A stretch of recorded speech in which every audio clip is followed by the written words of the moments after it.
আজি World No Tobacco Day, যিটো WHO 1987 পৰা অবজাৰ্ভ কৰি আছে আমাৰ সমাজখন তবাক মুক্ত কৰি ৰাখিবৰ কাৰণে। হাই, মই doctor Mashrur Ahmed Laskar, clinical pharmacist at Medifor pharmacy. আজি মই আপোনালোকৰ লগত কথা পাতিম কেনেকৈ তবাতে আমাৰ স্বাস্থ্য, আমাৰ ইয়ং জেনেৰেশ্যন, আমাৰ ফিউচাৰ জেনেৰেশ্যন বা আমাৰ সমাজখনক প্ৰভাৱিত কৰি আছে। তবাত যেনেকৈ আমাৰ চিগাৰেট বা ই চিগাৰেট বা আমাৰ চাদা বা যিবিলাক বস্তু আমি সেৱন কৰোঁ লাইক হুক্কা, এই সকলোবোৰ বস্তুকে তবাত বা তবাকু বুলি কোৱা হয়, যিটোৱে আমাৰ শৰীৰত এটা বেয়া প্ৰভাৱ পেলায়। তবাতত কি হয় বা তবাকুত কি হয়, এটা কেমিকেল থাকে যিটোৰ নাম হ'ল নিকটিন। এই নিকটিনে কি কৰে, যেতিয়া আমি তবাত বা তোমাৰ চিগাৰেট স্মকিং কৰোঁ, উইদিন ছেকেণ্ডত আমাৰ ব্লাডৰ থ্ৰু দি আমাৰ ব্ৰেইনত যায় আৰু ডপামিন নামৰ এটা হৰমন আছে, যিটো হৰমন ৰিলিজ কৰে।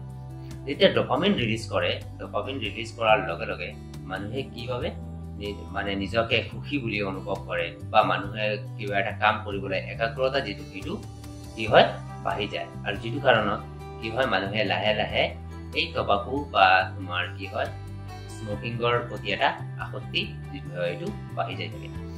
মানে কাৰণ কি হয়, নিকটিনে কি হয়, আমাৰ লাহে লাহে আমাৰ ব্ৰেইনটো যিটো ক্ৰেভিং কৰি দিয়ে, আৰু সেই ক্ৰেভিঙৰ কাৰণে কি হয়, আমাৰ আসক্তিটো দিনে দিনে বাঢ়ি গৈ থাকে।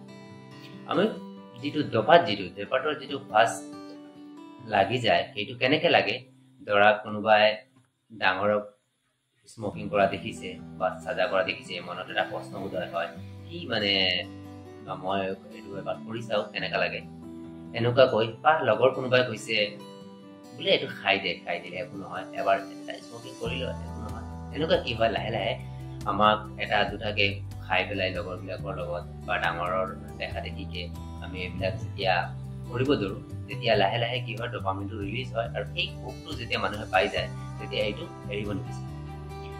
ডপামিন ৰিলিজ হোৱাৰ লগে লগে মানুহৰ যিটো কনচেন্ট্ৰেশ্যন পাৱাৰ সেইটো কি হয় বাঢ়ি যায়। সেইকাৰণে যেতিয়া মানুহে টেনচন হয় বা কিবা এটা কাম কৰে, তাৰ আগতে কি হয় চিগাৰেটটো লয় বা কিবা ব্ৰেক লয়, ব্ৰেকৰ ভিতৰত চিগাৰেটটো বা চাদাটো ল'ব বিচাৰে বা গুটখা খাব বিচাৰে।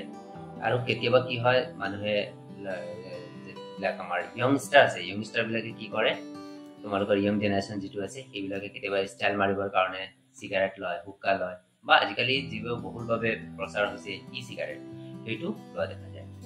এই আমাৰ তবাকুত অকল নিকটিন নহয়, তাৰ বাহিৰে 7000 কেমিকেল থাকে, যিবিলাকে আমাৰ শৰীৰত এটা বেয়া প্ৰভাৱ।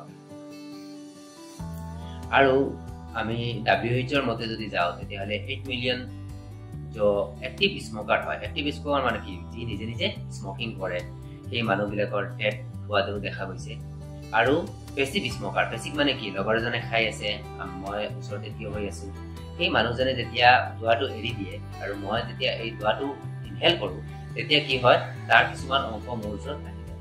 তো সেইকাৰণে কি হয়, আমাৰ শৰীৰত সেই চেম এটা এফেক্ট দেখা পোৱা যায়। আৰু সেই পেচিভ স্মকাৰ 1.2 মিলিয়ন লোকৰ মৃত্যু হোৱা দেখা গৈছে। তবাকুৱে আমাৰ শৰীৰত যেনেকুৱা লাঞ্চ আছে, ইয়াৰ পিছত আমাৰ স্কিন আছে, আমাৰ হাৰ্ট আছে, আমাৰ কিডনী আছে, ইয়াৰ পিছত আমাৰ চকু, এই সকলোবোৰ বস্তুত কি হয় এফেক্ট কৰে। মেইনলি 15 টাইপছ অফ কেঞ্চাৰ আছে, যিটো মেইনলি আমাৰ বাৱেল কেঞ্চাৰ, আমাৰ লাঞ্চ কেঞ্চাৰ, যিটো কি হয় এফেক্ট কৰে। মেইনলি হয় বা তোমাৰ চুইং, যিবিলাকে মানুহে চাদা খায়, সেইবিলাক মানুহৰ অৰেল কেঞ্চাৰ বা মাউথ কেঞ্চাৰ, এইটো কি হয় মানে তবাকুৰ দ্বাৰা হৈছে বুলি অলমষ্ট প্ৰমাণিত হৈ গৈছে, আৰু তবাকুক মেইন ৰিস্ক ফেক্টৰ বুলি কোৱা হয়। সেইকাৰণে আমাৰ সমাজখনক আমি কি কৰিব লাগিব, তবাক মুক্ত কৰি ৰাখিব লাগিব। আৰু তবাক মুক্ত কৰি ৰাখিবৰ কাৰণে আমি আমাৰ ইয়ং জেনেৰেশ্যনক, আমাৰ ফিউচাৰ জেনেৰেশ্যনক, আমাৰ সমাজখনক আমি এৱাৰ কৰিব লাগিব, যাতে আমি তবাকুক কিমান এটা বেয়া প্ৰভাৱ পেলায় আমাৰ শৰীৰত। যেনেকৈ কি হৈছে, আমাৰ আজিকালি পেচিভ স্মকাৰৰ সংখ্যা বেছি হৈ আছে, সেইকাৰণে আমাৰ সৰু সৰু বাচ্চাবিলাকৰ কি হৈছে, তোমাৰ গ্ৰথটো কম হৈ আছে। ফৰ এক্সাম্পল, এখন গাড়ীতে মা দেউতা আৰু সৰু বাচ্চা এটা গৈ আছে আৰু দেউতাই মানে তাত কি হৈছে বা কোনোবা বেলেগ এজনে কি গাড়ীৰ ভিতৰত স্মকিং কৰি আছে, তেতিয়া কি হ'ব সেই বাচ্চাটোৰ ওপৰত চেইম এটা প্ৰভাৱ পৰিব বা ঘৰত যদি কোনোবাই স্মকিং কৰে। তো সেইকাৰণে আমাৰ ফিউচাৰ জেনেৰেশ্যনক বচাবৰ কাৰণে, আমাৰ ইয়ং জেনেৰেশ্যনৰ কি হয় প্ৰজন্মক বচাবৰ কাৰণে আমি ধঁপাত মুক্ত এখন সমাজ গঢ়িব লাগিব। সেইকাৰণে মই আপোনালোকক আজিৰ দিনটোত আহ্বান কৰিছোঁ যাতে আমি ধঁপাত মুক্ত এখন সমাজ গঠন কৰিব পাৰোঁ, এখন স্বাস্থ্য সমাজ, এটা সুস্বাস্থ্য সমাজ আমি এখন গঠন কৰিব বিচাৰোঁ। আৰু এইটো কথা সঁচা যে এবাৰ মানুহে যেতিয়া এডিক্টিভ হৈ যায় ধঁপাতৰ প্ৰতি, তেতিয়া এই ধঁপাত এৰাটো বহুত কষ্টকৰ হৈ যায়। কিন্তু এইটো অসাধ্য নহয়। বহুত মানুহে ট্ৰাই কৰিছে, ট্ৰাই কৰাৰ পিছত আপোনাৰ ধঁপাত মুক্ত হ'ব পাৰিছে।